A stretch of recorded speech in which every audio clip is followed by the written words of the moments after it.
Vamos a Brasília, Livaldo? Vamos dar um pulinho lá na capital federal. Lá está Délio Rocha para trazer para a gente as informações sobre a decisão por unanimidade da primeira turma do Supremo Tribunal Federal que decidiu, Délio, tornar réu o senador Aécio Neves, do PSDB de Minas Gerais. Um bom dia para você.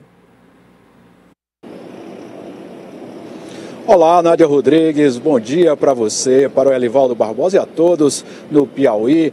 Nesse julgamento de ontem, os ministros da primeira turma entenderam que os elementos apresentados pelo Ministério Público Federal eram suficientes para converter a denúncia em uma ação penal. Nesse processo, o Ministério Público fez duas acusações contra Aécio Neves, uma por corrupção passiva e outra por obstrução de justiça, no âmbito da delação da JBS. E por unanimidade, Nádia, como você comentou, por 5-0, os ministros da primeira turma aceitaram a denúncia por corrupção passiva. E por 4-1, entenderam que o senador Tucano agiu para tentar barrar a Operação Lava Jato. Veja na reportagem. A acusação foi analisada pela primeira turma, formada pelos ministros Marco Aurélio, Rosa Weber, Alexandre de Moraes, Luiz Fux e Luiz Roberto Barroso. A turma é considerada a mais rígida na aplicação de punições a investigados e chamada de Câmara de Gás por advogados. Todos os ministros aceitaram a acusação de corrupção passiva contra Aécio. Segundo o Ministério Público, o senador pediu R$2 milhões ao empresário Joesley Batista para beneficiar o grupo JF no Congresso. O pagamento das 4 parcelas de R$500 mil foi filmado pela Polícia Federal. Aécio Neves disse não estar surpreso com o resultado do julgamento e afirma que vai provar que é inocente. Agora eu terei a oportunidade que eu não tive até aqui, de provar de forma clara e definitiva a absoluta correção dos meus atos.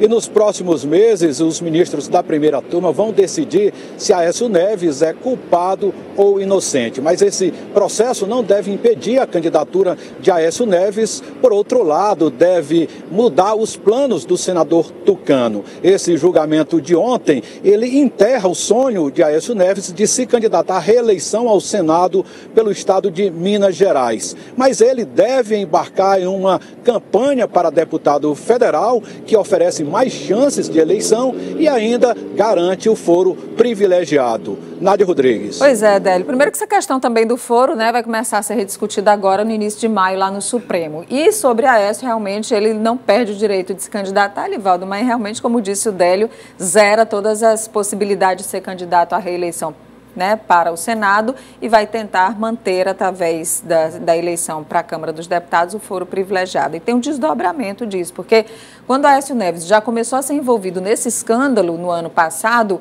o PSDB já começou a isolá-lo. Inclusive, ele era o presidente do partido e já foi retirado, digamos assim, da presidência do PSDB quando assumiu interinamente uma outra pessoa que eu não lembro agora o nome, depois logo... Marconi Perillo, primeiro, depois Tasso Gereissati. Não, mas depois do Tasso ainda teve uma interinidadezinha ali no final do ano para que depois a Alckmin pudesse assumir.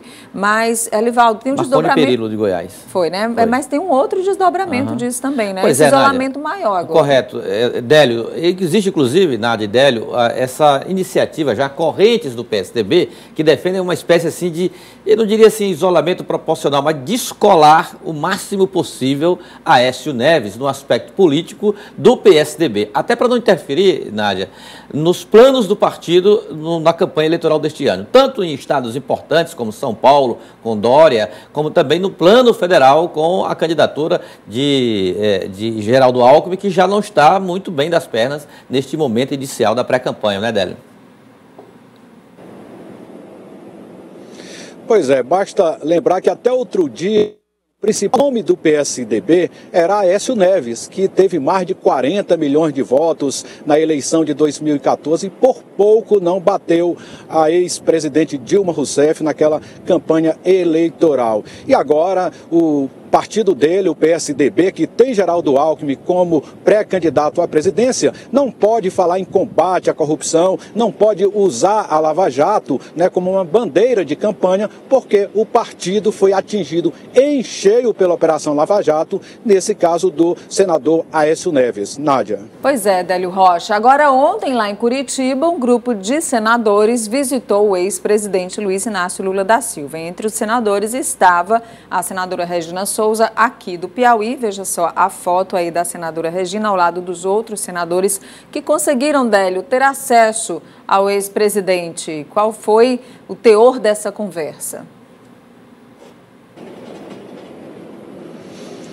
Nádia, olha, os senadores, foram 11 no total, passaram quase 2 horas lá vistoriando a cela do ex-presidente Lula, conversaram muito com ele, e na saída a senadora Regina Souza, que é a presidente da Comissão de Direitos Humanos do Senado, disse que a cela oferece condições razoáveis, mas ela disse que o lugar onde o ex-presidente Lula está é muito isolado, no último andar do edifício sede da Polícia Federal. Outros parlamentares disseram que não viram irregularidades nessa cela, disseram também que os direitos humanos em relação ao ex-presidente Lula estão sendo respeitados. Já o senador João Capiberibe, que é do PSB do Amapá, disse que essa visita também teve um viés político, já que, nas palavras dele, o ex-presidente Lula é um preso político. Agora, a gente lembra aqui que Lula foi condenado a 12 anos e 1 mês de prisão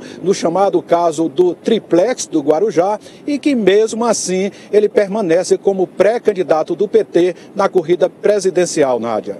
Obrigada, Délio Rocha, ao vivo de Brasília, lá da frente do Supremo Tribunal Federal, aqui para o Notícia da Manhã. Até logo mais o Jornal do Piauí. Délio, um bom trabalho para você. Elivaldo, vamos à última de hoje. Nádia, ontem eu conversei por telefone com o senador Eumano Ferrer. Ele me deu 2 informações importantes. Primeiro, ele informou que completou ontem, coincidentemente, Nádia, 52 anos de Piauí, de instalação no Piauí. Ele se mudou lá do Ceará, do interior do Ceará, Lavras da Mangabeira, se instalou aqui como técnico da SUDENE em 1966, um estado ainda muita dificuldade de infraestrutura, e acompanhou todo esse trajeto. Por isso que ele se sente um piauiense. E eu perguntei para ele, senador, e sobre esse projeto de candidatura do Podemos ao governo do estado? Sabe o que ele respondeu? Não. É para valer. A chapa já está sendo formada e deverá ser anunciada no final de maio e início de junho. A candidatura dele já foi informada, inclusive, para o presidente Michel Temer, por telefone. Portanto, ele informou que a filiação ao Podemos foi uma decisão pessoal, sem nenhuma influência externa, e que a pré-candidatura dele ao governo é para valer. E com o apoio do senador João Vicente? Total, pleno, total. Com isso, aquela disposição das lideranças nacionais do Podemos de apoiar, de incentivar, de estimular uma candidatura de João Vicente Claudino ao governo do estado, essa possibilidade, Nádia, eu diria, eu descartaria. Elivaldo, cada dia é uma coisa. Você fica confundindo a minha cabeça. Não.